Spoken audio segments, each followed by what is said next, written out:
Perdón por la interrupción fotográfica. Les decía que realmente estamos muy contentos de volver a encontrarnos alrededor de las mesas. Hoy tenemos el privilegio de contar con la presencia de nuestro gobernador, Vicente Rocasalva, que nos acompaña aquí en la mesa cabecera, del doctor Jorge Menehem, presidente de la Fundación del Hospital de Pediatría Garrahan, al orador, el amigo y colega Guillermo Oliveto, nuestro secretario honorario, doctor Sergio Witis, el socio, iba a decir nuevo socio, en realidad ya tiene 1 año y medio, de nuevo no tiene nada, pero bueno, le debíamos la ceremonia oficial de incorporación, y a su padrino, el amigo Martín Cabrales. Nos acompaña también la señora Clara Mariño, como de costumbre. De modo entonces que le cedería la palabra a nuestro secretario honorario, el doctor Federico Carenzo. Federico.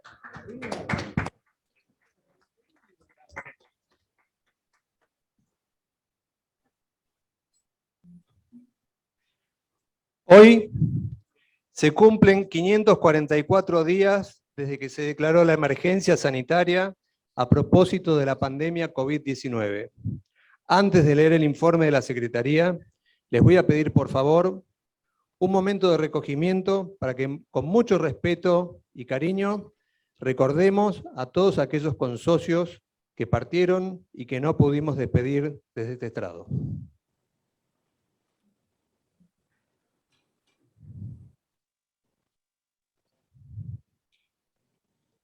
Muchas gracias. A continuación, quiero agradecer en mi nombre y en el de la Junta Directiva todo el esfuerzo del personal del club, del Libertador Hotel, de los proveedores de servicios y de los consocios que se conectaron con empatía con los desafíos que enfrentamos para lograr el retorno a nuestros encuentros presenciales. Destaco asimismo, y en particular, el acompañamiento de los consocios Sergio Witis, Miguel Maxwell, Javier Sánchez de la Puente y Federico Eijo, con quienes conformamos el equipo de retorno a la presencialidad. Dicho esto, señor presidente, voy a leer el informe de la Secretaría. Señoras, invitados especiales, amigos rotarios, muy buenos días.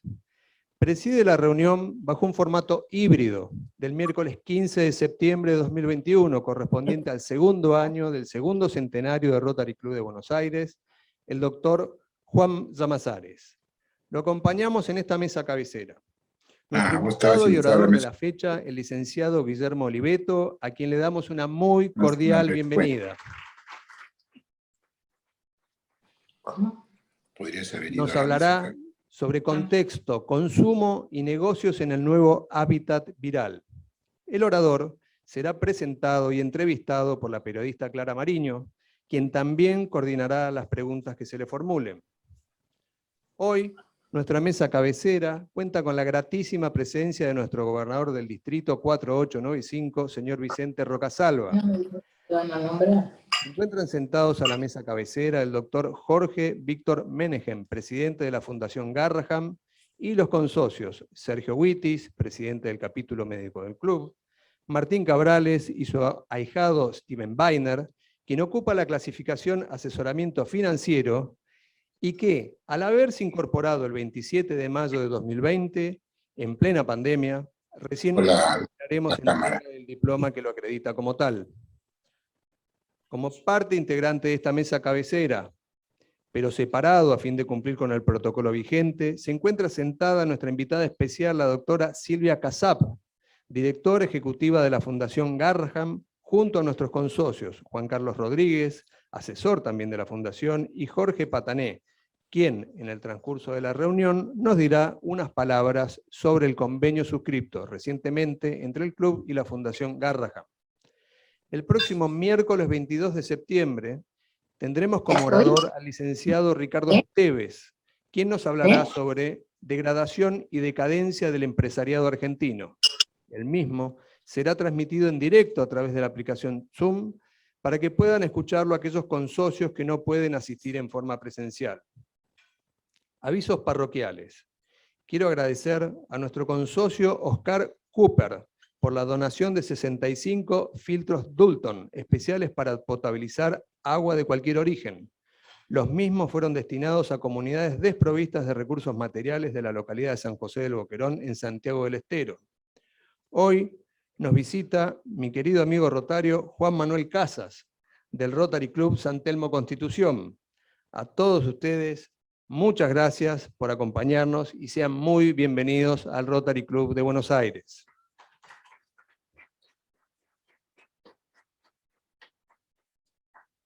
Invito ahora a este estrado a Martín Cabrales, a su ahijado Steven Weiner y al señor presidente para que realice la correspondiente entrega de diplomas de socio.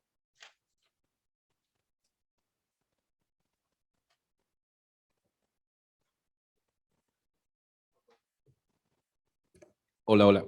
Bueno, primero un placer saludarlos a todos personalmente y realmente muy contento de estar acá y no tener que hacer la presentación por Zoom. Steven ya muchos lo conocen porque hace 2 años prácticamente que es socio del club. Lo que lo caracteriza, y fue el motivo por lo que lo presenté, primero el interés de estar en el Rotary de Buenos Aires y después su sentido de amistad, que ya muchos lo compartieron, y las ganas de formar parte de este fantástico club y de este grupo humano.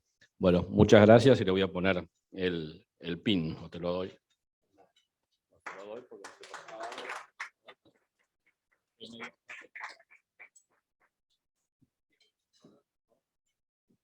Bueno, te agradezco las palabras, Martín, agradezco a todos.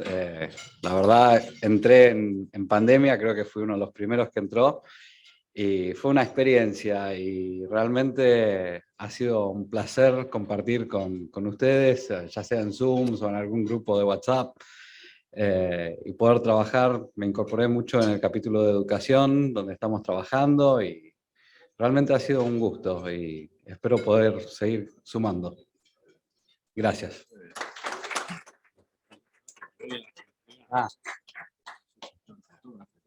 Sí, debe estar ahí. Bueno, le vamos a hacer entrega del diploma, la galleta y una credencial que así lo acredita. Listo, muchísimas gracias. La fórmula ya se la leímos el año pasado, o sea que no era necesario. Bueno, bienvenido nuevamente. Gracias.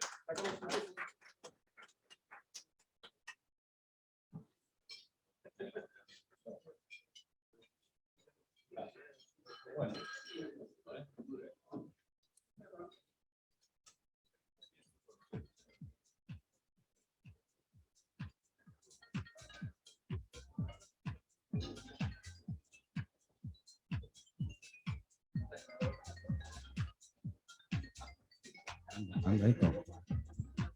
Sí, hola, hola. Lo invitaría a continuación al doctor Jorge Patané a acercarse aquí al estrado, así nos comenta lo mismo que el doctor Juan Carlos Rodríguez, médico del Hospital Garrahan y miembro también de la Fundación Garrahan, a que nos comenten el sentido, el alcance de este convenio que firmamos hace unas pocas semanas. Les dejo el uso del micrófono. Muchas gracias, señor presidente. Hará varias semanas estaba charlando con nuestro presidente Juan Llamazares y me cuenta que él estuvo el año pasado, creo, en Santiago de Chile, y que vio que un club rotario ayudaba a el manejo de los chicos quemados comprando un aparato o algo por el estilo. Me dice, ¿tendríamos alguna posibilidad de repetir esa experiencia con nosotros? Y entonces aproveché una de las fortalezas que tiene nuestro club, que es la calidad de los miembros y aparte sus contactos. Inmediatamente me puse en contacto con Juan Carlos Rodríguez, que es el jefe de servicio del Hospital Garrahan, aparte es amigo y mi ahijado rotario, lo cual me hace sentir medio viejo al respecto. Y entonces dijimos que podíamos hacer, pero resulta que Juan Carlos es el vocal de la Fundación Garrahan. Entonces, ¿qué mejor que hacer una sola experiencia, hacer un convenio de largo plazo, que en este caso es un convenio de 3 años, y que renovable. Y bueno, nos reunimos con el presidente que está en la mesa principal acá a la izquierda, el doctor Menagen, y se firmó el convenio y nos sacamos la foto. Bueno, ¿ese es el principio o el final? En realidad ese es el principio. ¿Qué podemos hacer ahora que ya estamos para ayudar a los chicos? Pensé en un tipo de servicio que fuera fácil, que fuera sencillo, que fuera sustentable en el tiempo y que fuera económico o gratis. Y entonces me acordé de un recuerdo. Un pariente nuestro vivía en el interior y tenía un hijo con una enfermedad compleja. Era una hepatitis crónica, un chico, 10 años, algo así, hepatitis crónica autoinmune. Y lo trajo a ver a uno de los super especialistas en Buenos Aires. Entonces, como dicen los economistas en la tele, hice un análisis contrafáctico, así me oyen ustedes, y dije, en ese momento, si no tuviera plata, ¿qué hubiera hecho? Y bueno, lo que hubiera hecho no hubiera venido. Y en este momento, ¿qué pasaría? Y ahí aparece la palabra telemedicina. Ustedes seguramente ya lo experimentaron porque indudablemente alguno de ustedes se atendió con el clínico, con el dermatólogo, a través del Zoom, a través del Google Meet, creo que se llama, o una cosa por el estilo, y entonces dije, ¿qué es lo que podríamos hacer? Busquemos un target. El target específico son chicos con enfermedades complicadas, enfermedades raras, que vivan en lugares distantes, en pueblos chicos, a lo largo de todo el país. Es decir, el proyecto de carácter nacional. Entonces, si hay un club rotario que puede detectar que ese chico existe, ese chico, ¿por quién está atendido? Por un pediatra generalista que sabe más de anginas y de las enfermedades comunes de los chicos que lo que puede saber de estos síndromes raros. Entonces, el club podría en contacto a este pediatra con el doctor Rodríguez a través de un mail, y si el caso lo amerita, Juan Carlos conseguiría el especialista que podría ayudar al diagnóstico, al tratamiento o eventualmente un cambio de tratamiento si así fuera. Entonces, esto mismo, el lunes se lo comenté a nuestro gobernador. El gobernador no solo se interesó, sino que se entusiasmó hasta tal punto que lo tenemos sentado en la mesa, y entonces le agradecemos al señor gobernador su presencia, que valida el esfuerzo que está haciendo el Rotary Club de Buenos Aires. Entonces, ahora antes de dejarlo al doctor Rodríguez para que diga unas palabras, quisiera pasar una reflexión dirigida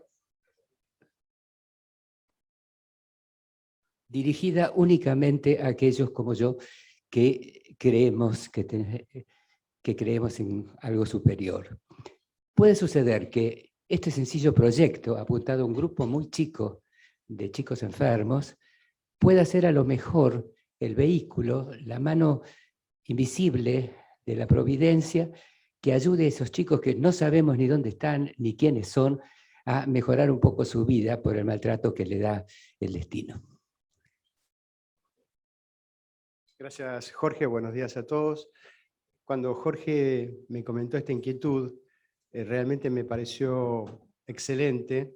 El Hospital Garrahan cuenta con una oficina de comunicación a distancia en donde se realizan consultas desde el interior del país y pueden resolverse casos, como muy bien lo planteó Jorge, a distancia, sin necesidad de que el paciente tenga y su familia tengan que venir a Buenos Aires. En mi doble calidad de miembro rotario y pertenecer a la familia de la Fundación Garrahan, hablamos con su presidente y bueno, hemos avanzado y firmado un convenio de cooperación que nos parece que va a ser muy útil para todos los pacientes que lo necesiten del interior. Así que lo felicito a Jorge Patané por esta iniciativa, al capítulo médico que también se va a unir a esta tarea, y agradezco también la presencia del presidente de la Fundación Garrahan en esta mesa hoy rotaria. Muchas gracias.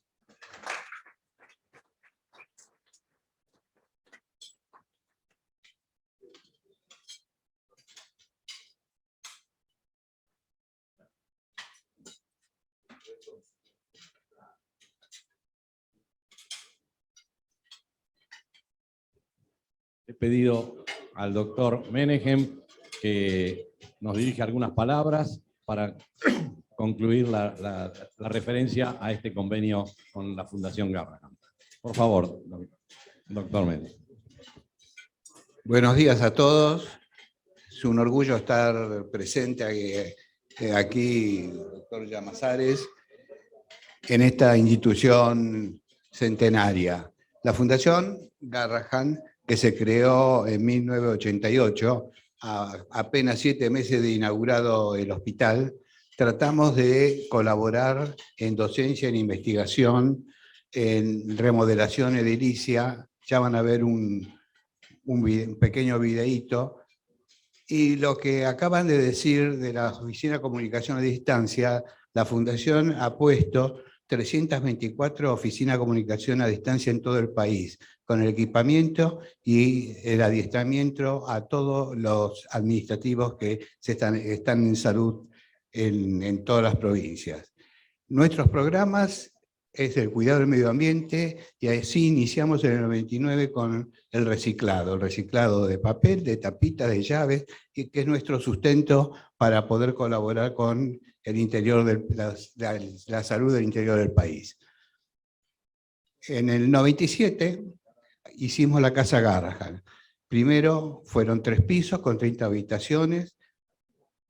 Por piso son, para los que no lo conocen, es para alojar a aquellos pacientes que vienen del interior, que vienen con alguna patología compleja. En general, las patologías complejas entre las 96 o 120 horas ya pueden ser externados, pero tienen que seguir siendo controlados por los profesionales del hospital. Entonces, estos pacientes van a alojarse a la Casa Garrahan, como así los pretrasplantes y los posttrasplantes y todos aquellos niños oncológicos que no necesitan la internación, pero sí el control diario o semanal. Para esto, es decir, el hospital gana por año 1.100 días cama para pacientes. Quiere decir que damos más posibilidades para pacientes agudos. Y estamos en el proyecto de hacer un 3er piso en la segunda ala, y en esto, bueno, Casa Garrahan, tratamos un de hogar colaborar lejos del hogar. más con el hospital y la Casa gente del Garrahan interior. abrió sus puertas surgiendo como respuesta a la necesidad de crear un espacio que permita descentralizar camas del Hospital Garrahan cuando un niño o niña no requiere internación. Brinda todo lo necesario para que los pacientes y sus mamás puedan transitar su estadía, siendo contenidos y sintiéndose como en su hogar. En este espacio se evita que los niños estén en un contexto hospitalario cuando no es necesario, y se ofrece un ambiente cálido, prestando especial atención a la contención emocional.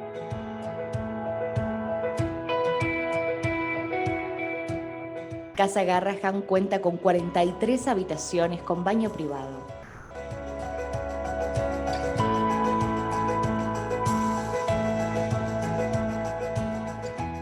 Amplias cocinas donde las mamás preparan la comida para sus hijos, con las recomendaciones del equipo de nutrición. Espacio didáctico para que los niños realicen actividades al aire libre.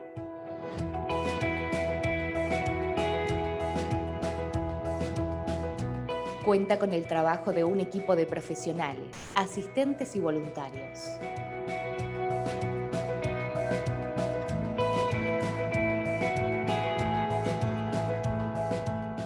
Casa Garrahan es modelo para otras instituciones que deciden replicar el hogar lejos del hogar. Este programa se sostiene con el aporte de padrinos y colaboradores.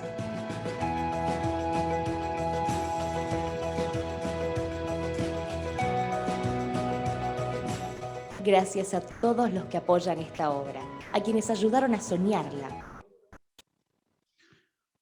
Bien, esto es la imagen. Nosotros estamos con pandemia, tuvimos que reformular y contratar personal para que cocinen, porque antes las madres se cocinaban y esperemos que el próximo año ya lo puedan hacer, siempre con la supervisión de nuestras nutricionistas. Como así también hicimos burbujas con las familias para que no estén en el Zoom o en el comedor todos juntos. Estamos, como les dije anteriormente, en el proyecto de ampliar la casa, entonces, bueno, todos los que quieran colaborar, en la página tenemos para donde se puede depositar si ustedes necesitan hacer algún aporte. Además, tenemos más de muchos programas médicos y aparte asistimos en perinatología en pueblos originarios de Salta y del Chaco, desde hace 14 años. De lo más importante también son los cursos de promotores, que son los agentes sanitarios, que son los que en general detectan a la familia y los padecedores de cada uno de ellos. No los quiero un poco más aburrir porque después viene otra parte de un video, pero les agradezco al Rotary por haber firmado el convenio y que este convenio no sea solo una firma, sino una colaboración para el bienestar de los pacientes y de los niños del país. Muchísimas gracias nuevamente. Muchas gracias, doctor Meneje. Bueno, ahora le daríamos la palabra a Clara Mariño para la presentación del orador del día de la fecha. Guillermo.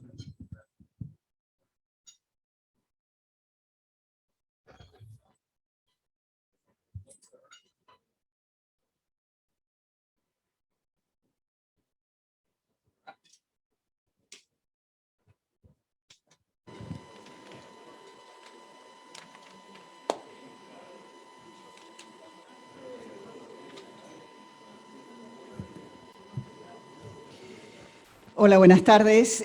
Nuestro orador de hoy es el doctor Guillermo Oliveto, CEO de Consultora W, empresa que fundó en el año 2010 y que se focaliza en la consultoría estratégica basada en evidencias. Es especialista en consumo, sociedad y estrategia de marcas y comunicación. Es asesor estratégico de empresas privadas y de organizaciones del sector público, columnista del diario La Nación para la sección Pulso del Consumo, que se publica los lunes de manera quincenal, y es autor de diversos libros, entre ellos un libro, Guillermo, que es casi de mi cabecera, que se llama Argenchip, ¿cómo somos y cómo pensamos los argentinos? Guillermo, es un gusto recibirte.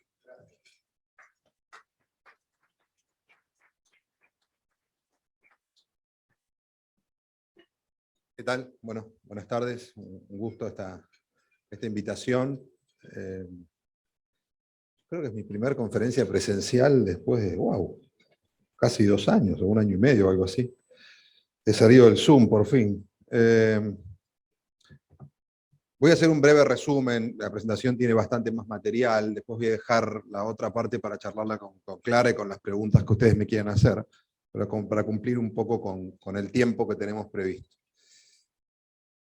Primer dato que les quiero dar desde el punto de vista metodológico. Esta presentación traje la última versión, que es del 8 de septiembre, ¿está bien? Por lo cual no tiene absolutamente ningún cambio a partir de lo que ocurrió el domingo.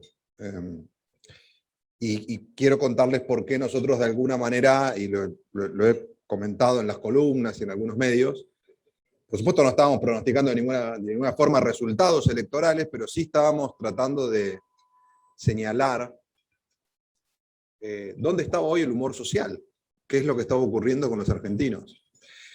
Estamos midiendo de manera cualitativa con focus groups para tratar de ganar mucha profundidad en un momento donde a veces cuesta que la gente hable, desde que comenzó la pandemia todos los meses. O sea que esto tiene un corpus de información de por lo menos unos 200 focus groups detrás, más todo nuestro análisis, tenemos un laboratorio de tendencias, tenemos integración de hard data que ahora van a ver. En todo ese contexto, yo diría que hoy los argentinos se sienten como sobrevivientes de una guerra, y por eso la imagen es obviamente fuerte.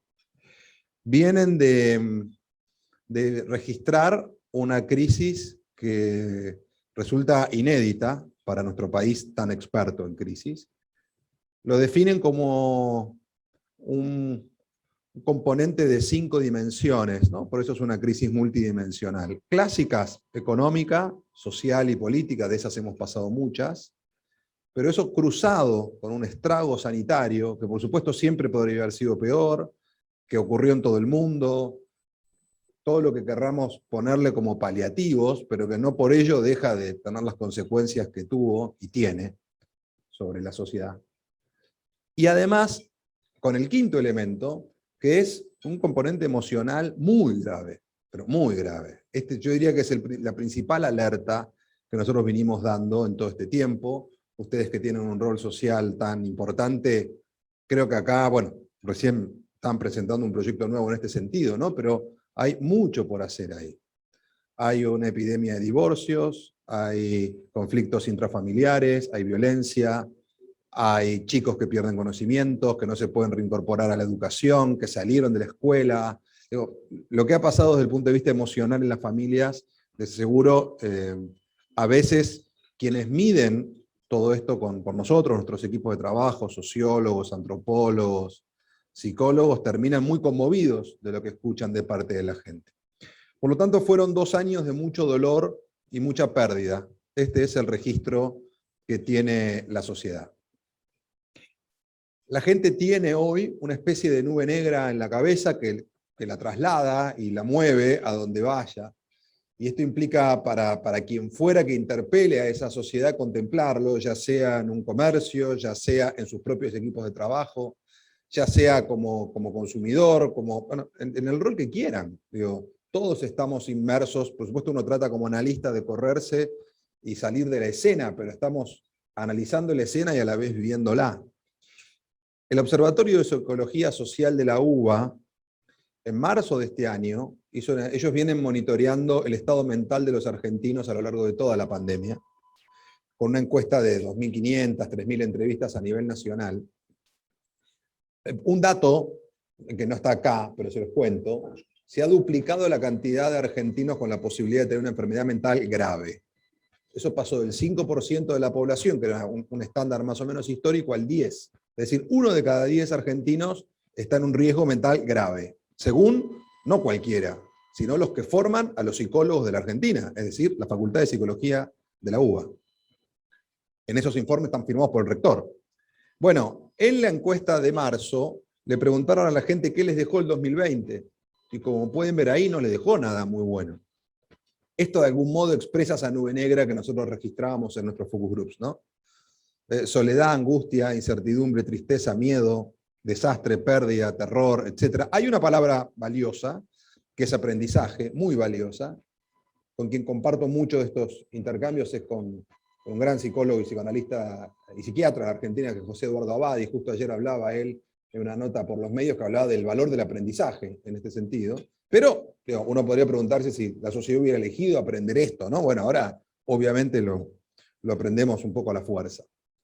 Cuando este año empezamos a ver dónde estaba el humor social en aquel momento que medía la UBA, ya por marzo o abril, nos encontramos con esta idea, la de una mamushka de incertidumbres. Es decir, la gente planteaba que no sabía lo que iba a ocurrir con la pandemia en el mundo, menos en la Argentina, no sabía si iba a haber más o no restricciones. Recuerden que tuvimos de vuelta 1 mes y medio cerrados muchos comercios, cerrados los shoppings, los locales comerciales atendiendo de la puerta, mucho menos de lo que se hubiera previsto, claramente porque el año pasado fue muy larga la cuarentena o el confinamiento, esto lo reconocen hasta los propios científicos que asesoraron al gobierno, porque la sociedad no aguantaba mucho más, porque la economía no aguantaba mucho más, y obviamente porque también era un año electoral. Pero de todas maneras tuvimos 1 año y medio o 2 de restricción. El tema vacunas, que a la gente le preocupaba mucho, hoy ya afortunadamente eso está bajando en términos de agenda, porque Argentina está en un 60 y tanto % de vacunación con 1 dosis y casi 40 con 2, ya es un número bastante razonable. De todas maneras, hay preocupación para la sociedad, todavía no terminó la pandemia. No terminó la pandemia, por más que salga y trate de hacerse un poco de trampa al solitario, ¿no? Jugar a que terminó, digamos, pero aparecen casos como estos de la semana pasada, todavía está el riesgo que todos sabemos de potencialmente la variante Delta y demás. Y luego le preguntabas a la sociedad sobre el consumo, sobre el empleo, sobre lo que podía pasar con la economía. Y decían, mira, la economía va a mejorar cuando termine la pandemia. ¿Y cuándo va a terminar la pandemia? No sé. Conclusión, mamusca de incertidumbre, no sé nada. Y así hemos transitado este año 2021. Nosotros lo definimos en una especie, bueno, nuestro laboratorio de tendencias se llama Almatrends, desarrolló un concepto que es el unitiempo, ¿no? Que fue un tiempo de la pandemia, ¿sí? Donde la cronología se rompió. Bueno, en ese unitiempo hubo una etapa que fue, la llamamos de la anestesia, de septiembre hasta el 5 de abril, o sea, cuando termina Semana Santa, que fue el verano, agridulce, todavía con temor a contagios, pero con la gente ya relajándose un poco, sanando las heridas. Luego el túnel, que es lo que estamos cruzando, que era toda la etapa del invierno, con todos los temores que implicaba, más allá de que se pudieran concretar o no. Argentina tuvo una segunda ola muy, muy difícil en términos sanitarios. Y bueno, y una etapa que vamos a charlar después cuando creemos que puede venir, que es obviamente la salida. Muchos temían que en la Argentina hubiera un estallido social, que hubiera una explosión. Y creo que en este sentido subestimaron un par de factores. Si bien esta crisis tiene puntos en común con la crisis del 2002, claramente, entre ellos la enorme caída del Producto Bruto, que fue apenas un punto menos que el 2002, subestimaron que hoy hay un Estado que pesa el doble sobre el PBI de lo que pesaba en aquel momento, y ese Estado tiene muchos más recursos y tiene la capacidad de poner dinero y alimentos en los sectores más frágiles. Y esto permitió, por supuesto, contener el estallido social ante una situación tan grave. Ahora, que no hubiera una protesta en la calle no quería decir que no estuviera pasando nada. Eso es lo que nosotros veníamos registrando y lo llamamos una silenciosa implosión intramuros. Estaba ocurriendo en las familias, en las casas, de una manera muy silenciosa, muy encriptada. La gente no hablaba, no decía nada, y adentro pasaba de todo. Bueno, encontramos esta imagen de un artista joven francés que el año pasado, a propósito de la pandemia, justamente hizo esta obra que es un rostro que implosiona porque ya no puede contener el nivel de emocionalidad que tenía en su vida, ¿no? Les traigo acá un análisis que viene realizando una consultora de opinión pública con la que trabajamos, que es Sinopsis, y ellos vienen de algún modo siguiendo la tensión un poco falsa, entre economía y pandemia, porque finalmente los problemas fueron los dos, pero de todos modos, lo que podemos ver ahí es que al comienzo, en el proceso más duro de la cuarentena, o en la parte inicial, la gente decía, no, yo me quedo en casa, yo me cuido. Los primeros 10, 15 días parecieron vacaciones, los segundos 15 días, bueno, ya va a terminar. Había en ese momento una ilusión de poder adquisitivo, la gente sentía que tenía dinero, básicamente porque había muchos gastos que había dejado de hacer. 40% de los gastos promedio de un hogar no se hacían, porque estaba todo cerrado, obviamente. Entonces, y aparte después vino el IFE y vino la ATP, cuando en esa ecuación, bueno, estoy en casa, tengo dinero, puedo comprar cosas, no se cayó internet, hay alimentos, podemos seguir hace un tiempo.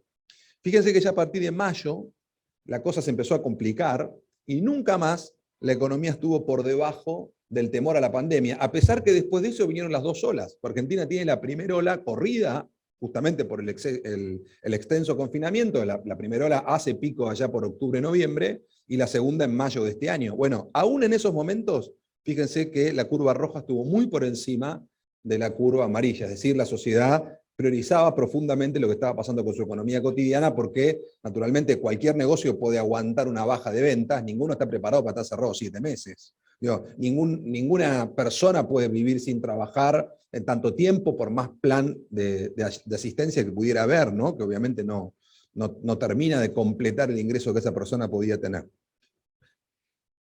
Concluimos entonces, nuestra última medición fue del 18 al 23 de agosto, la última columna que publiqué en La Nación, las dos últimas, señalé algunas de las cosas que encontramos ahí, que todavía se veía una hipersensibilidad en gran parte de la sociedad argentina. Por supuesto, ninguna de estas cosas es todo, es el 100, nada. Es así, estamos tratando de hacer una síntesis mayoritaria, ¿no? Después las encuestas le pueden poner números a esto. Y la gente se sentía muy vulnerable, muy frágil. La venía de pasar muy mal. muy agotada, cansada, hastiada, con miedo todavía, y además encontrándose de pronto con que el dinero no le rendía. Por eso, nuestro segundo hallazgo, de alguna manera, es que paradójicamente el 2021, desde el punto de vista emocional, no desde el punto de vista económico o técnico, fue peor que el 2020. O está siendo peor. ¿Por qué? Porque fue muy largo, porque agarró la gente cansada, porque muchos creyeron que la segunda ola no iba a llegar porque iban a estar las vacunas en el verano. Las vacunas empezaron a llegar, pero más cerca de abril que necesariamente del verano. Digo, es la noticia de la década, no del año, que existan vacunas y funcionen, ¿no? Hace un año, para esta parte, todavía estamos entendiendo qué era Moderna, qué era BioNTech, digo, no sabíamos ni los nombres de las empresas, que salvo los que estuvieran en el mundo de los laboratorios. Y por otro lado, mucha gente se comió los ahorros del año pasado. Se comió los pocos dólares que tenía, pidió prestado, tomó créditos que en algún momento tuvo que empezar a pagar. Entonces, las facturas del 2020 se pagaron este año. Y eso generó un malestar que uno decía, pero ¿por qué la gente está más fastidiosa si en realidad estamos, bueno, están las vacunas, de a poco empezamos a salir, de hecho ahora está todo, casi todo abierto, ¿no? Resolverán la vuelta del fútbol en breve. ¿Y qué quedan? Los boliches y no mucho más. Digo, y estamos en un evento acotado, pero un evento, faltan los eventos masivos, ya hay recitales en el Gran Rex, no sé, toca Cataño en el Gran Rex, están agotadas las entradas. Entonces, digo, está todo abierto, o casi todo abierto. Ahora, lo que nosotros decíamos era, miren que esto está cruzando toda la grieta, después algunos lo podrán explicar mejor, podrán tener paliativos, algunos decían, bueno, esto es la pandemia, es global, le pasó a todos, por supuesto, y otros decían, no, bueno, acá hay un tema de gestión, digo, independientemente de la opinión, a cada lado de la grieta, el problema de trabajo, el problema de poder adquisitivo, bueno, hoy es el diagnóstico consensuado, veremos las medidas que presuntamente anuncia mañana el gobierno nacional, ¿no? Pero la lectura que está haciendo el gobierno de la derrota electoral inesperada en esa magnitud, tiene mucho que ver con esto. Con que la gente decía, ¿sabes qué? No, les cuento algunos verbatims que nos empezaron a aparecer en la clase media. Mi vida se transformó en una tijera. Ya no sé qué más recortar. En la clase baja todo es 1000, y yo no tengo tantos de 1000. ¿No? Entonces, cuando uno mira los números, y se entiende todo. 52% de inflación interanual. Ayer la inflación dio 2,5, esto está hecho hasta julio. Bueno, quedó en 51,2, si no me equivoco, el interanual. O sea, sigue habiendo más de 50% de inflación en un año móvil y 56% en alimentos. Cuando miramos la realidad del poder adquisitivo, yo sé que hay dos maneras de mirar el poder adquisitivo. Una es salario real. El salario real cayó bastante menos, cayó 3 o 4% el año pasado. Pero nosotros, como lo miramos desde las familias, ahí tenemos el componente del ingreso del hogar. Y el ingreso del hogar combina el salario con el empleo, contra la inflación. Todos datos oficiales del INDEC. Bueno, la caída del salario, del ingreso, perdón, de las familias, el año pasado fue 11% en pesos. Y cuando uno la mira en dólares blue, que son los que a la gente le importa, que son los que pueden comprar, la contracción el año pasado fue de 43%. Este año, con el dólar pisado, a primer trimestre, que era el último dato oficial, fue 8 en pesos y fue 19 en dólares.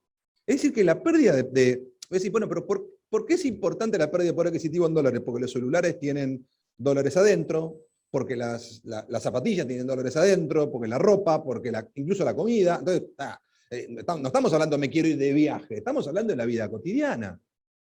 Entonces, encontramos un límite de la vulnerabilidad que se movió. Históricamente era en la clase baja. Esta vez el límite se corrió hacia arriba, la clase alta y la media alta tienen una cierta capacidad de resiliencia, tienen ahorros, tienen capacidad de reinventarse, tienen resto, tienen amigos, tienen red de conexión, muy bien. Ahora, y la clase baja, muy baja, donde está la pobreza, está el Estado. El problema fue en el medio, que es la clase media baja, muy frágil, con mucho temor a caer de condición social, y la clase baja que no es pobre, ¿no? Porque todos también piensan en una dicotomía clase medio-pobreza. En el medio hay un segmento muy importante para el mundo del consumo, que es la clase baja, con dignidad, de trabajo, que junta sus ingresos probablemente con varias personas trabajando en el hogar, y que de pronto el año pasado muchos no pudieron trabajar. Entonces, eso generó ahí mucha fragilidad. Puesto en números, estos números no son nuevos, son del cuarto trimestre, porque trabajamos con los datos del INDEC y luego corregimos hacia arriba, cuando ustedes sorprenden porque ven, pero no se puede hacer clase media con 150.000 pesos por familia por mes. Bueno, el INDEC da menos que eso. Entonces, realmente la situación de poder adquisitivo en términos nominales en Argentina es compleja. Si uno quisiera actualizar esos valores, clase media alta serían unos 200.000 pesos hoy. Vamos a esperar que el INDEC publique el segundo trimestre, pero más o menos. Eso traducido a dólares son $1.100. O sea, ¿quiere decir que una familia de clase media alta en Argentina gana $1.100? Sí, promedio por familia, siempre hay más, siempre los promedios pueden ser engañosos, lo que ustedes quieran. ¿De media baja, $550? Sí. Ajá. Y de ahí para abajo todavía queda el 50% de la población, o el 50% de los hogares, ¿no? Bueno, acá hay algunos números, y cuando uno mira las pirámides de estructura social en las regiones, muchos me preguntan, bueno, ¿cómo es en el interior del país? La verdad que en el interior es bastante parecido al promedio nacional. La gran diferencia es entre la ciudad de Buenos Aires, que tiene una configuración mucho más de clase media y con una proporción de clase alta más importante, y el Gran Buenos Aires, que tiene una configuración profundamente de clase baja, 41% de los hogares bajo línea de la pobreza, en población eso da más. ¿Por qué? Porque en las casas que están en la línea de pobreza vive más gente, digamos. Y de clase baja no pobre el 24%, quiere decir que 2 de cada 3 son familias de clase baja en el conurbano, ¿no? Si uno recortara eso en un mapa, obviamente mucho más volcado hacia la zona oeste y a la zona sur que al corredor Libertador o a la zona norte. Conclusión, la clase media estaba así. ¿Qué decía? Me soplan y me caigo. Digamos, esa es la sensación que se estaba registrando con un proceso de movilidad social descendente, como nosotros no vemos desde el 2001. Digo, la Argentina no hace proceso de movilidad social descendente de manera frecuente. Los hace cuando hay una crisis muy grave. ¿Qué es eso? Bueno, chicos que se fueron a vivir solos tienen que volver a vivir con los padres, gente que deja de usar el auto porque dice, la verdad, quedó para emergencia, no le puedo cargar combustible, no puedo pagar el seguro, o no puedo cambiar las cubiertas que se rompieron, lo que fuera. Que dejan la prepaga y pasan a la obra social, o dejan la obra social y pasan a la salud pública, que cambian a los chicos de colegio al parroquial. Bueno, distintas señales que empezaron a brotar y que estaban marcando, después los números dirán cuánto fue, pero que estaban marcando un fenómeno de movilidad social otra vez descendente, que es el peor temor de la clase media. La clase media sueña para arriba, o aspira hacia arriba, y teme hacia abajo. Por eso duerme siempre con un ojo abierto, ¿no? Sobre todo en un país que hace crisis cíclicas como este. Entonces, en ese entorno, la gran tensión que hoy cruza la sociedad es trabajo. Es trabajo versus no trabajo. Nos apareció gente que tiene planes y dicen, yo no quiero un plan, tengo manos, yo quiero trabajar. Y es más, hoy el plan no alcanza. O sea, no alcanza ni el plan. Entonces, ¿qué dicen los jóvenes? ¿Por qué los jóvenes se quieren ir del país? Dicen, mira, yo nací en el 2001, me cuentan que hay una crisis terrible. Llego el 2021 y hay esa crisis de nuevo. Ah, bueno, 20 años, listo. Terminó. Esto así no va. Entonces, dice, bueno, y me cuesta mucho conseguir trabajo. Y si consigo trabajo no puedo ahorrar. Y si no puedo ahorrar no puedo progresar. Entonces, si no puedo progresar, me voy a donde pueda progresar. ¿A dónde? A cualquier parte. Entonces ya no se quieren ni se quieren escapar. El otro día aparecía uno que decía, ¿a dónde se va? ¿A dónde te vas? A Polonia. ¿Pero a Polonia? Siempre a Barcelona, a Madrid, Roma, Miami. No, a Polonia. ¿A dónde encuentro trabajo? Entonces, el futuro se veía, estoy hablando que esto lo terminamos en agosto, muy oscuro. Acá tienen la medición de Sinopsis. 62% de la gente decía, el país va a estar peor el año que viene. Yo digo, ¿cómo peor que esto? No, no es la idea. Pero yo a la gente le creo todo lo que me dice sobre cómo está, le creo muy poco de lo que me dice sobre cómo va a estar. ¿Por qué? Porque en definitiva hoy está muy cooptada por lo que está ocurriendo.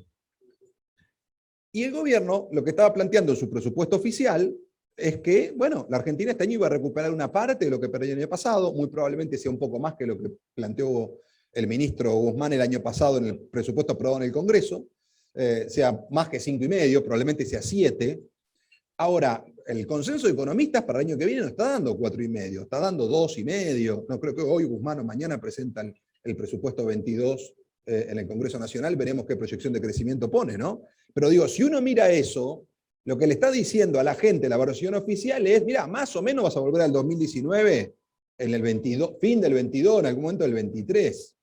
Por eso, sin conocer necesariamente esos números, el registro que tiene la gente es, mirá, va a ser difícil recuperarnos de esta.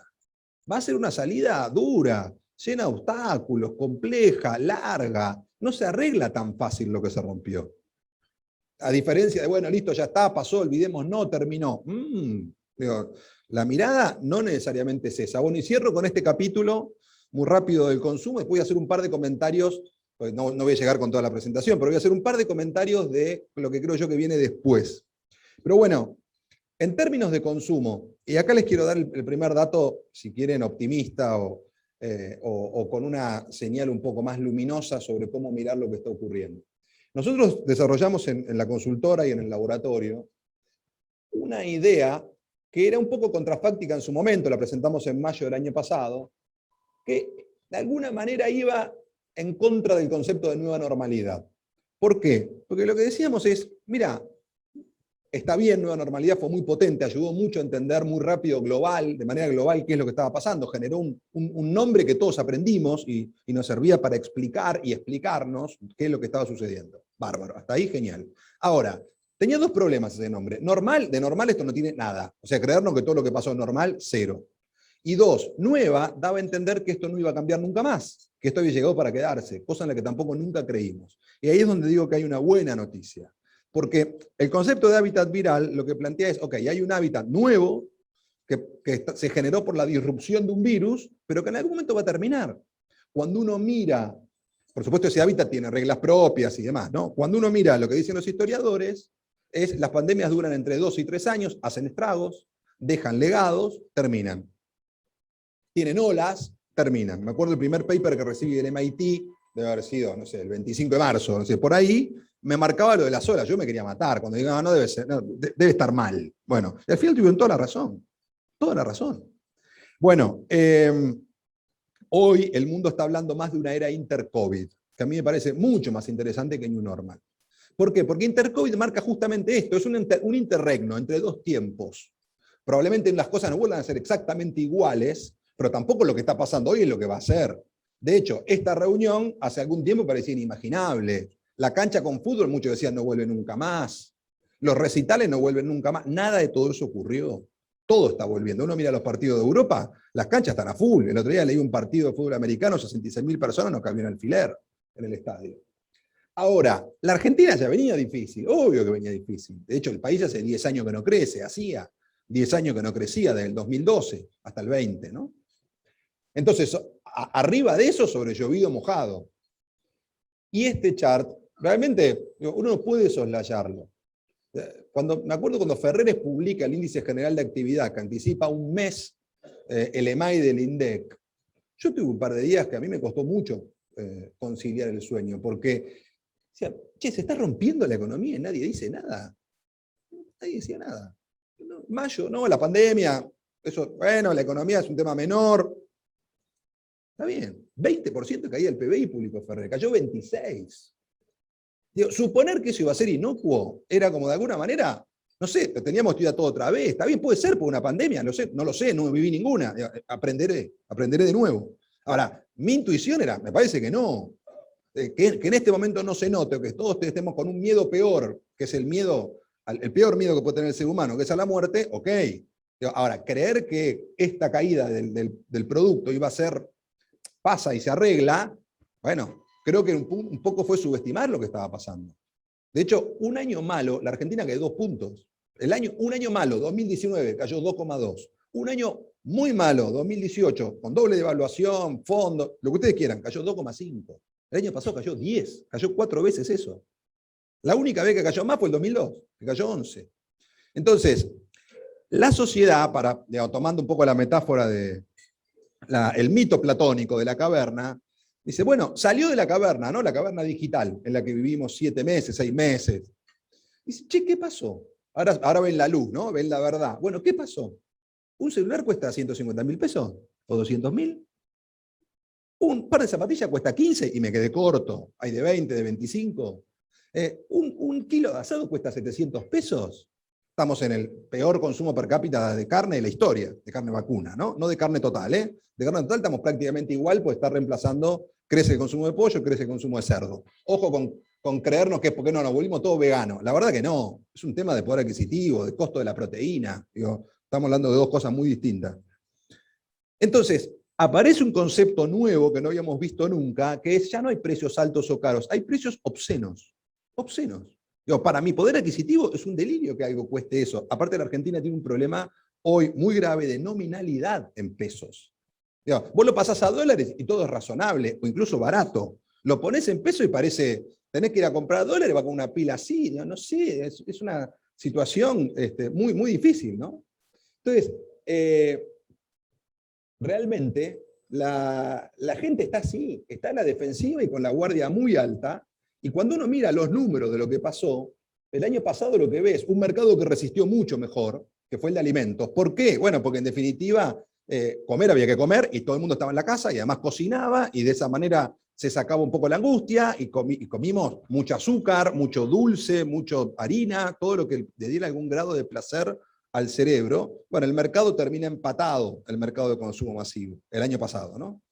Ahora, cuando lo mirás, a no todo el mundo le fue igual. A algunos sectores le fue mejor, los que estaban más cerca del virus y más cerca de la cocina, y a algunos sectores le fue peor, que tenían que ver con la socialidad, que tenían que ver con... ¿Por qué cae la venta de golosina? Pues no había colegio, porque no había deporte, porque no había... ahí cayó la venta de isotónico, digamos, porque no había movimiento, porque no había commuting.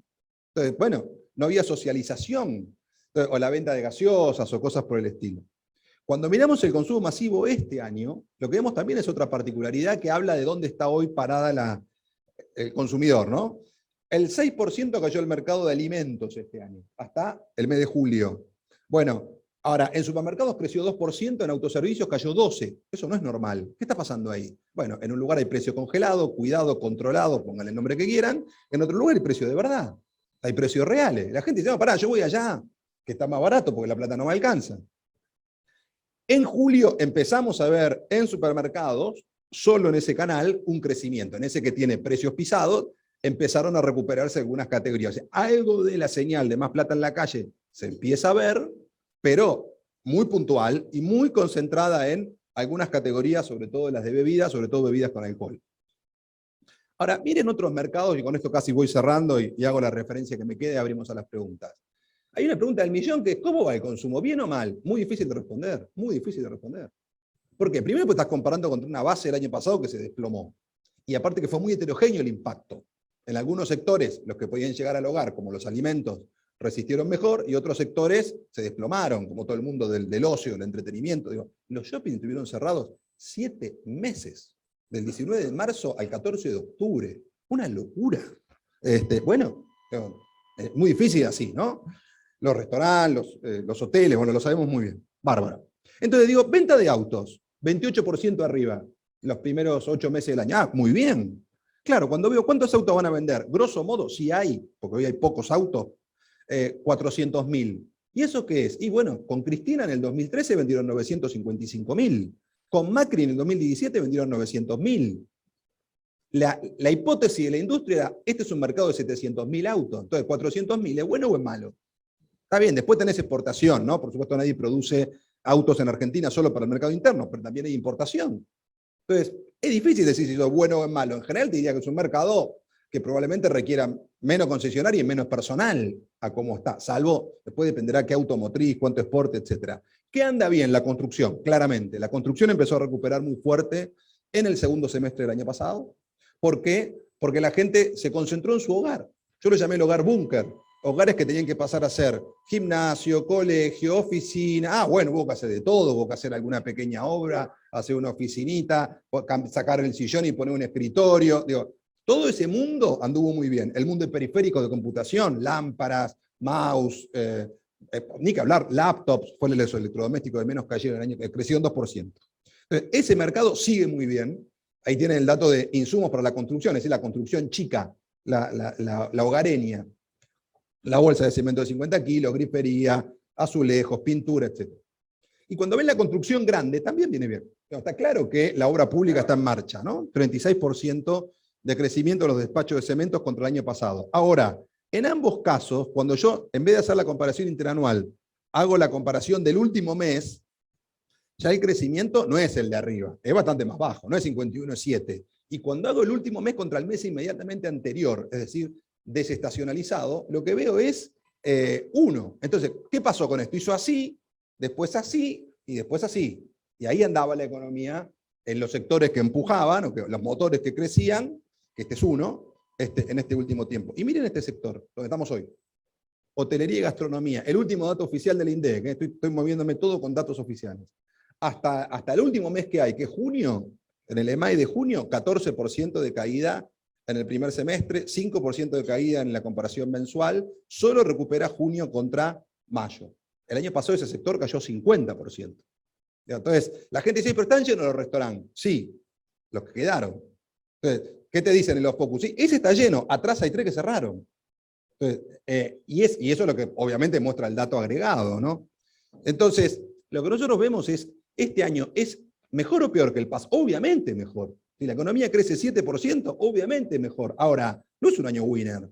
Si venís de caer menos 10, es un año recuperando una parte de lo que perdiste y con muchas dificultades.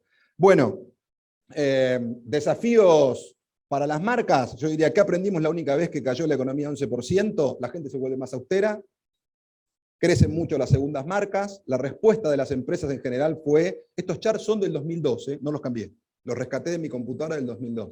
¿Qué generó la industria? Affordability. Generó, en mis primeras marcas te doy la posibilidad de comprar porque te achico el envase, te lo cambio, te hago de vidrio en vez de plástico, o te vendo, no sé, en aquel momento se vendía cigarrillo de a uno, ¿no?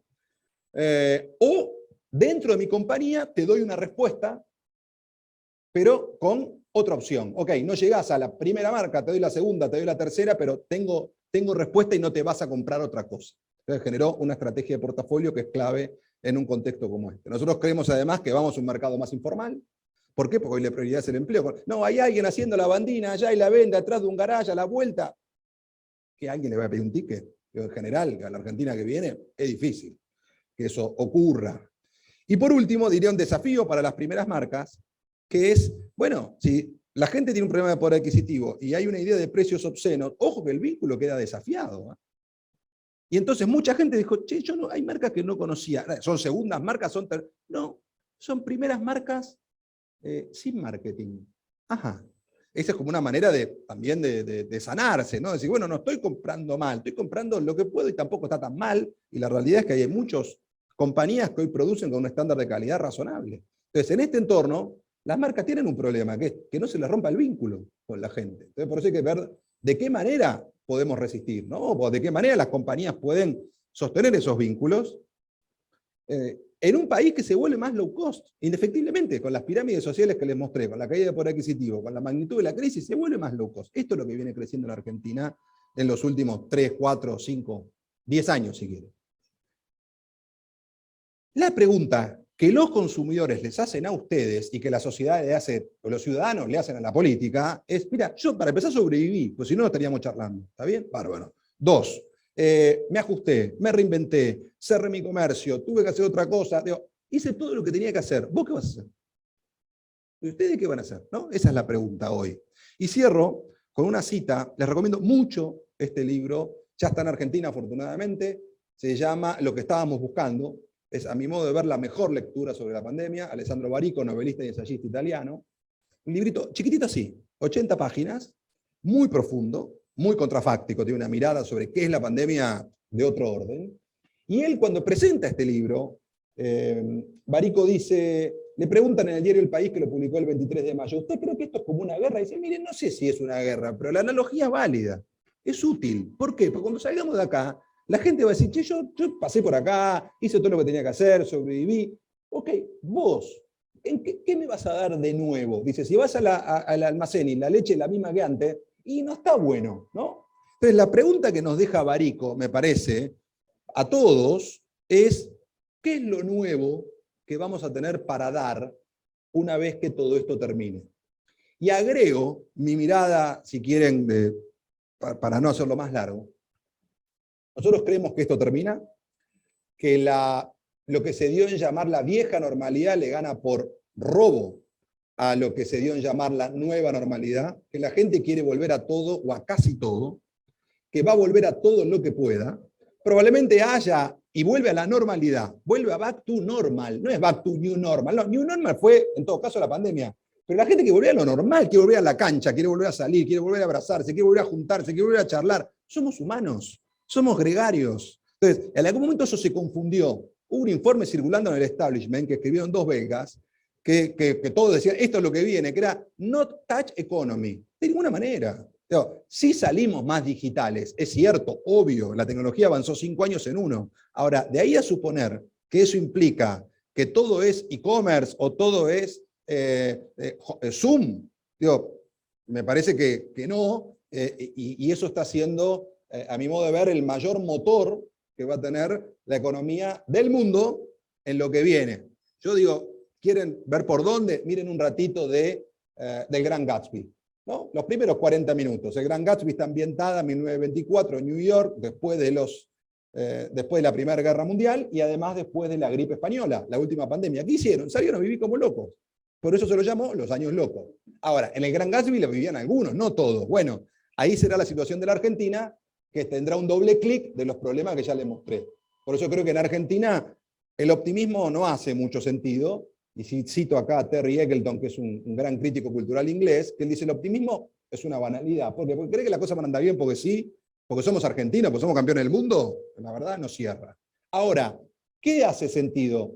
La esperanza, que la distingue del optimismo, y la llama la esperanza realista, ¿no? La esperanza que trabaja sobre algo posible, entendiendo cuál es el contexto, entendiendo todo lo que vimos hoy. Bueno, en función de ese contexto, yo quiero llegar acá, voy a hacer esto, me voy a jugar, me voy a comprometer, me voy a involucrar, y de esa manera tal vez consiga algo. Por eso me parece mucho más sensato como framework, como marco de análisis para la Argentina que viene. Diría, no seamos optimistas en este momento de tanto dolor, pero sí seamos capaces de tener una esperanza realista. Muchas gracias.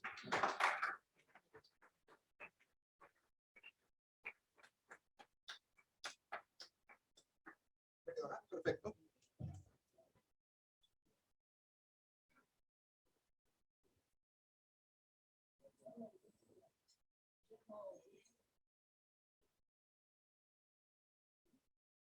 Guillermo, muchísimas gracias. Gracias, Clara. Tengo 2 preguntas. ¿Cómo no? Una de ellas es si en el resultado de las elecciones que conocimos el domingo pasado, el tema de las vacunas, haberlas ideologizado y los apoyos concretos que este gobierno le ha dado a Fidel Castro y a Chávez también tuvieron una cuota en relación a los resultados del domingo pasado. La verdad, Clara, a ver, creo que probablemente la vacunación haya sido de los mayores activos que tenía el gobierno en un momento de pocos activos para mostrar. Y creo que el resultado lo que mostró de algún modo es este dolor que nosotros veníamos registrando, ¿no? Yo creo que las urnas estuvieron llenas de lágrimas, no de votos. Me parece que la gente lo que hizo fue canalizar la angustia y el temor y el miedo y el enojo y la bronca y una mezcla de cosas que vivió en este año y medio tan duro y tan difícil.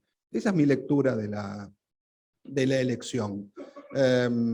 Que cruzado con un tema económico, ¿no? Yo creo que el tema no es solo económico, por supuesto el tema económico contribuyó mucho. Después, ¿cuánto pesó cada uno de esos indicadores de esa crisis multidimensional que yo les decía? Es muy difícil de saber. Me parece que hay una conjunción de todo eso, bueno, que terminó manifestándose como vimos el domingo. Veremos de acá a noviembre qué ocurre, pero la trama sobre la que está apoyada hoy la Argentina es en gran parte una trama de mucho dolor y de mucha pérdida y de angustia y que todavía no cambió, digamos. Listo, terminó la elección y los problemas siguen siendo los mismos. Entonces, veremos qué ocurre, veremos las medidas del gobierno mañana. Ahora hay mucho yo creo que hay mucho por ocurrir todavía. ¿Qué porcentaje de alícuota en el impuesto de bienes personales prevé en la ley de presupuesto y cómo influirá eso en el consumo? No, la verdad no lo sé. Te digo lo que nos dice la sociedad. La sociedad hoy te dice, no puedo más. O sea, basta, no puedo más impuestos. Impuesto, puedo más. Vos decís, ¿qué quiere? Menos impuestos. No más. Entonces, por supuesto, siempre quieren eso. Sí, está bien. Pero lo que hay es una sensación de límite.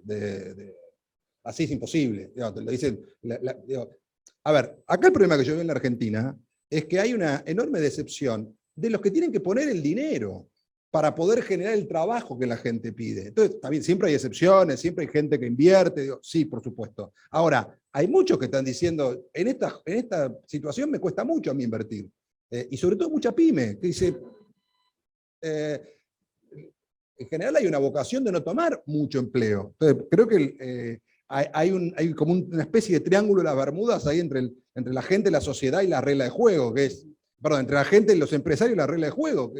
Si no destrabas eso para que pueda empezar a generarse empleo en un país que tiene más de 10% de tasa de desocupación, que probablemente bien medida sea mucho más, porque hay mucha gente que directamente ya ni busca, porque está tan decepcionada que ni busca, bueno, está muy difícil. O sea que me parece que no, por lo menos de lo que nosotros miramos, que es los ciudadanos, los consumidores, el humor social, cualquier cosa que se lea como más impuestos, no la veo, pero bueno, veremos. Guillermo, ahí cuando presentabas tus gráficos, o en tu charla, mejor dicho, señalaste que la gente lo que quiere es trabajo, Sí. que el desafío es el trabajo. ¿Crees que esto ha sido detectado por los dirigentes piqueteros que ahora, hace 2 meses, empiezan a hablar de la necesidad de trabajo, cuando quienes conocemos a Carolina Stanley te puede contar cómo la extorsionaban, cómo extorsionaron incluso al comienzo de Alberto, que ellos también han detectado esto? Mira, Clara, yo creo que si algo está dejando esto de positivo, después de tanto dolor y tanto sufrimiento, es que cuando nosotros empezamos a hablar del problema emocional, nos miramos, bueno, hoy hay como un consenso en el diagnóstico, y creo que después del domingo quedó muy claro, ¿no? Que hay una sensación de, che, esto así no va más. Digo, 20 años de planes, y la gente dice, ¿cuántos planes vas a dar? Entonces, la demanda hoy de todos, la está leyendo el gobierno, lo dijo ayer el presidente, ¿no? El plan es generar trabajo, lo dijo el Cuervo Larroque, lo dicen, como os decía, los líderes de los movimientos sociales. La palabra del momento es trabajo en Argentina. Ahora, ¿cómo se hace eso? Hay un desafío por delante enorme, enorme. Ahora, yo lo que sí he planteado en ámbitos empresarios es, ojo con el mito de, bueno, son todos vagos, no quieren trabajar, siempre habrá. Ahora, el grueso de la gente quiere trabajar, incluso los que cobran planes, porque hay algo del orden de la dignidad y de la integridad en el trabajo que no te lo da un plan.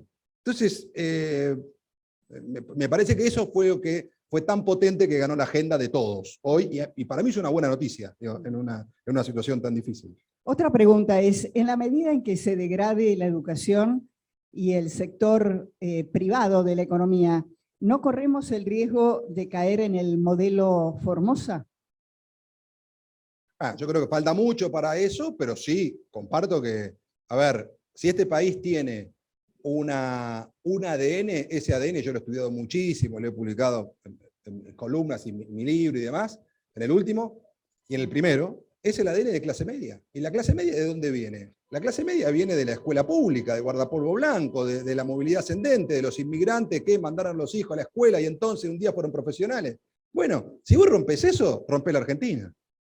Entonces, a mí me parece que en algún punto yo creo que la clase media y los valores de clase media son la reserva ética y moral de este país. Es lo que nos puede salvar. Ahora, si rompes ahí, ya es muy difícil. Guillermo, en las próximas horas se van a conocer nuevas medidas económicas que básicamente van a representar más gastos. Se habla de unos 60.000 millones de pesos. ¿Crees que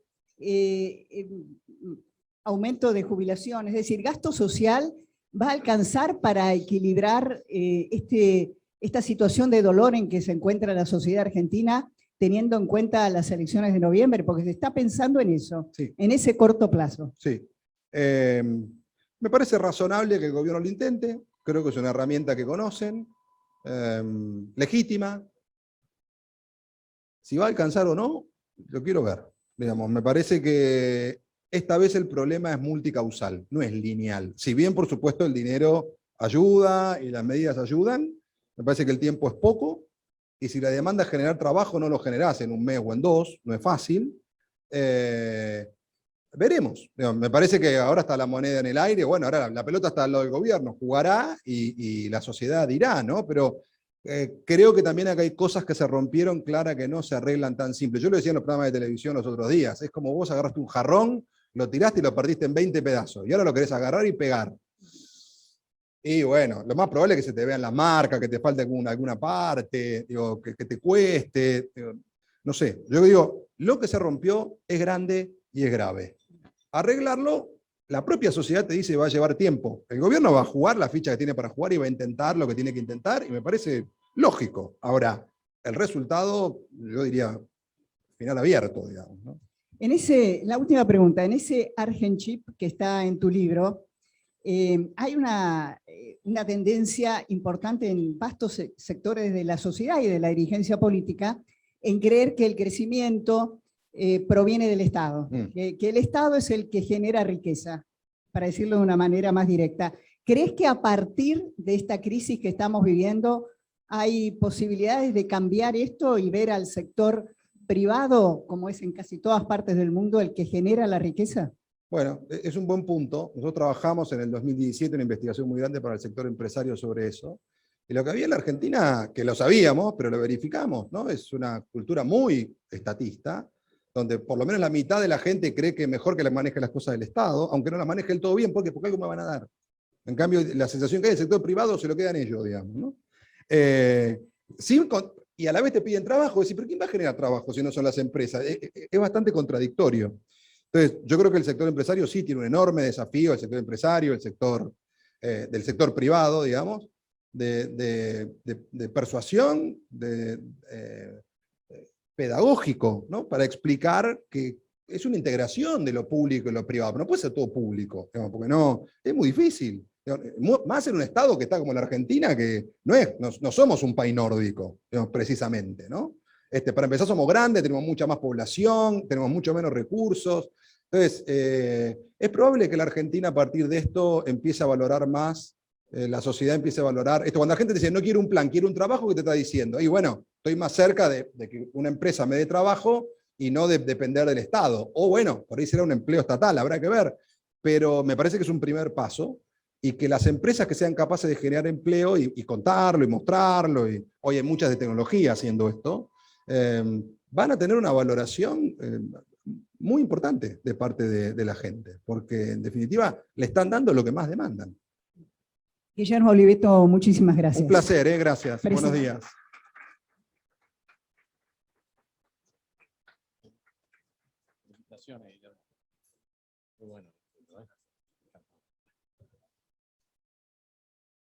Bueno, para cerrar la reunión del día de hoy, voy a pedirle a nuestro gobernador que nos dirija unas palabras. Vicente.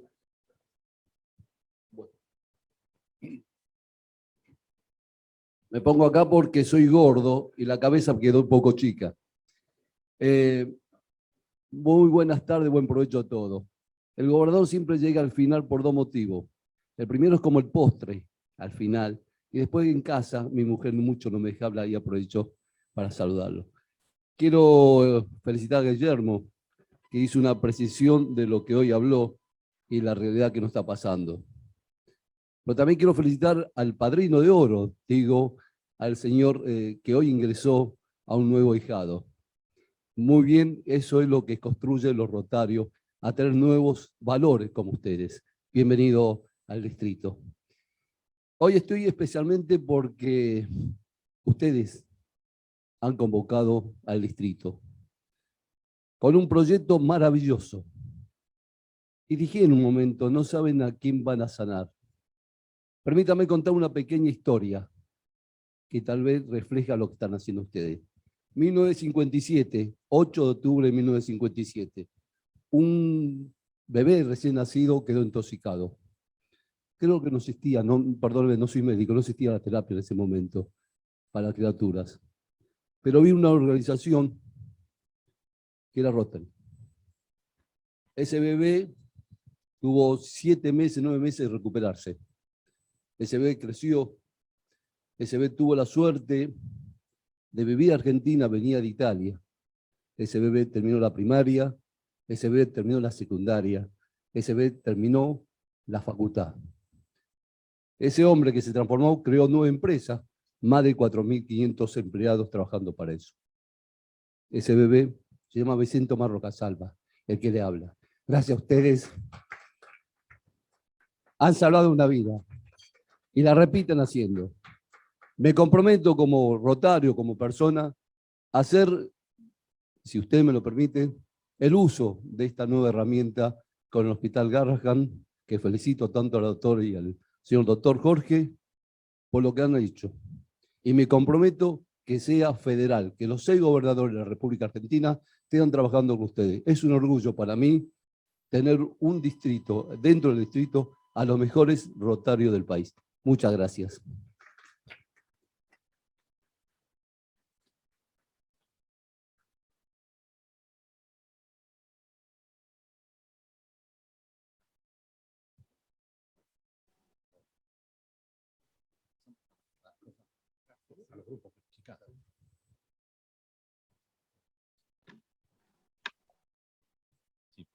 Parate un minutito. Bueno, vamos a dar entonces por finalizada la reunión con el tradicional campanazo y la gente que está acá obviamente puede quedarse, continuar la sobremesa y a los que nos han acompañado por Zoom, obviamente reunirse en los grupos pequeños. A todos, muy buenas tardes, muchas gracias.